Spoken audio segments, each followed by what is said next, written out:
मायो असल्या तर लेण्या मी जन्मात येऊन पहिलीच बार बघितली माय. डोंगरामध्ये कोरलेल्या लेण्या, भुईरी रस्ते, पायऱ्या चढून गेल्यावर तर पाळणे, खेळणे लय भारी भारी होतं खेळायला तिथं.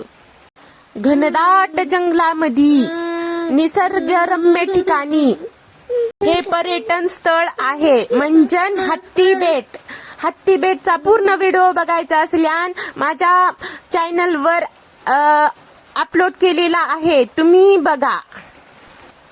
मायो इथं तर बघा टायराला लोखंडी साखळीमध्ये घालून इथं तर एक खेळणंच बनवलंय. मी बी घरी गेलं का छोट्याला दादाला तंगीला असलं खेळणं बनवते. हे तर पोरं कसं पट्ट पट्ट पट्ट पट्ट फिरत होते त्या टायरावर. त्या लेकराला बघून आणि ह्या खेळण्याला बघून मला बी लहानपणाची आठवण आली. पण मला लहानपणी खेळायला भेटलं नाही म्हणून मी आत्ताच घेतली खेळायला. आणि हे तंगी कुण्या कुण्या लोखंडाच्या ह्याच्यावरून चढत होती बघा.